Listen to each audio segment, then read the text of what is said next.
हे बघा, आज मी ठरवलं की आज मिसळ पाव मला बनवायचा आहे. तर तुम्ही बघू शकता मी इथे ही मार्केटमधनं उसळ आणली आणि ही पहिले मी तेल मीठ घालून शिजवून घेते. हे बघा तुम्ही बघू शकता. आणि जास्त मटकी शिजवायची नाहीये. हे बघा तुम्ही बघू शकता माझी मटकी शिजलेली आहे. आता मी गॅस बंद करणार.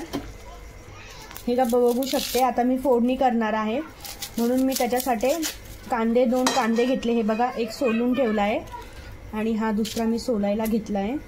हे बघा फोडणीसाठी एकदम हा कांदा आहे ना एकदम बारीक चिरून घ्यायचा आहे. बघा तुम्ही बघू शकता. हे बघा एकदम बारीक कांदा असा चिरून घ्यायचा आहे. हे बघा आता मी पातेलं ठेवणार आहे.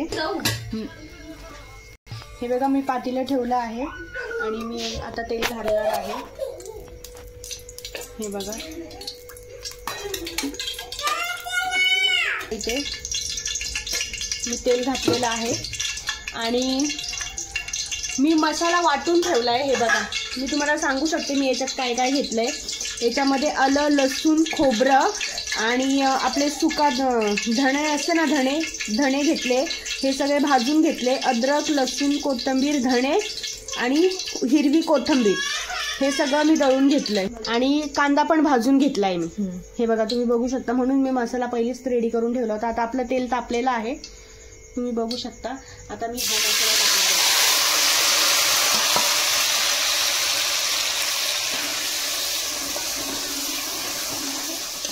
हे बघा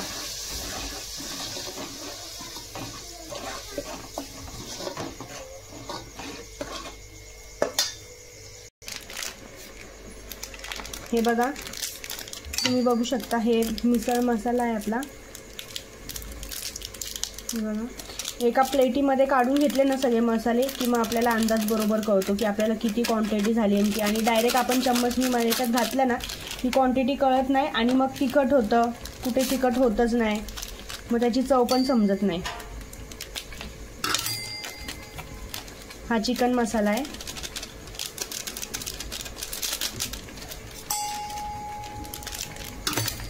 पॅकेट टाकते. हे बघा चिकन मसाल्याचे मी 2 पॅकेट टाकते. हे बघा आता मी हळद टाकते 1 चम्मच आणि थोडंसं वरती. आणि ही आपली घरेलू मिरची पावडर आहे. हे बघा ही मी एवढी घातली आहे. आणि मी आता एक माहितीच असेल हा आमचा घरचा घाटी मसाला. हे बघा काळा मसाला तुम्ही बघू शकता. तुम्हाला तर माहितीच असेल. जर तुम्ही नाशिककर असेल तर तुम्हाला माहीतच असेल. हे बघा हे 2 चम्मच घातले. आणि एवढा काही तिखट नाही आहे माझा हा मसाला म्हणून मी 3 चम्मच. आणि मिसळ कशी झणझणीत पाहिजे जरा. हे बघा आता याला मसाल्याला बघा तेल सुटलंय छानपैकी. मसाल्याला तेल सुटलं की समजायचं आपला मसाला चांगला परतून झालेला आहे. हे बघा बघू शकता तुम्ही तेल दिसतंय तुम्हाला. हे बघा हे आलं की समजायचं आपला मसाला एकदम छानपैकी परतलाय.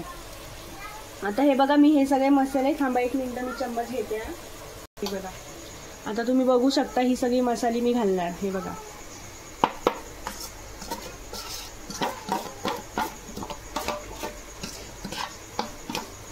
हे बघा इथे तुम्ही बघू शकता.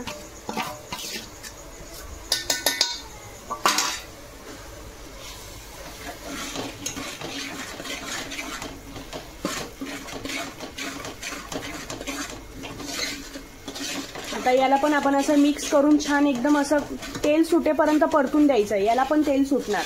मसाले टाकल्यानंतर पण आपण छानपैकी तेल. हे बघा आता मी याला असंच ठेवणार 2 मिनिटं. बघू शकता मिसळमध्ये तुम्ही थंड पाणी नाही घालायचं आहे. वरतून पाणी गरम करूनच घालायचं आहे. बघा इथे मी गरम पाणी करायला ठेवलेलं आहे. बघू शकता तुम्ही. हे बघा तुम्ही बघू शकता. आता माझा मसाला एकदम छानपैकी परतला आहे. हे बघा आणि तेल एकदम मस्त सुटलेलं आहे आणि मसाला पण छान माझा परतून झालाय. तुम्ही बघू शकता. हे बघा हे बघा तुम्ही बघू शकता किती सुंदर आणि छान तेल सुटलेलं आहे. असं सुटल्यानंतर समजायचा मसाला एकदम छान भाजून झालेला आहे. बघू शकता तुम्ही. हे बघा आणि आता मी मटकी घालणार आहे.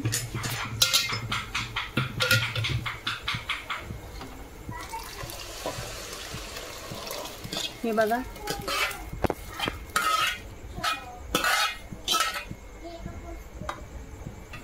मी कढईमधनं गरम पाणी काढून घेतलंय आणि मी गरम पाणीच घालते, बघू शकता तुम्ही इथे.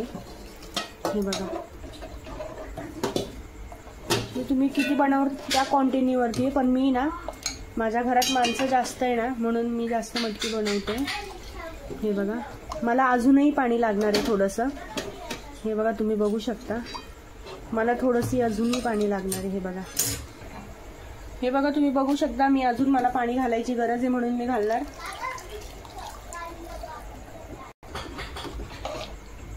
हे बघा किती छान माझी मटकी झाली आहे, अप्रतिम, तुम्ही बघू शकता. आणि त्याला तरी पण बघा किती सुंदर आली आहे. हे बघा तुम्ही बघू शकता इथे व्हिडिओमध्ये. हे बघा किती सुंदर झाली आहे, बघू शकता तुम्ही. छान एकदम तरी बघू शकता किती मस्त आली आहे. आता मी थोडी शिजत आली की त्यानंतर मी वरतून कोथिंबीर चिरून घालणार आहे. हे बघा तुम्ही बघू शकता. कारण का मटकी शिजताना पण मी त्याच्यामध्ये थोडंसं मीठ टाकलं होतं, म्हणून मला आता लगेच मटकीमध्ये मीठ टाकायची गरज नव्हती. आता हे सगळं झालेलं आहे म्हणून मी आता थोडंसं मीठ घालणार. हे बघा, मी आता सध्याला फक्त चवीपुरतंच मीठ घालणार. हे बघा तुम्ही बघू शकता इथे. आणि मी हलवून घेणार, कारण का मी शिजताना पण मटकीमध्ये मीठ टाकलं होतं आणि मीठ टाकायचंच आहे. मी तुम्हाला ते सांगायला, मी तुम्हाला बोलले पण त्याला मिठातच मटकी शिजवायची आहे. हे बघा, आता मी कोथिंबीर घालणार आहे, तुम्ही बघू शकता इथे.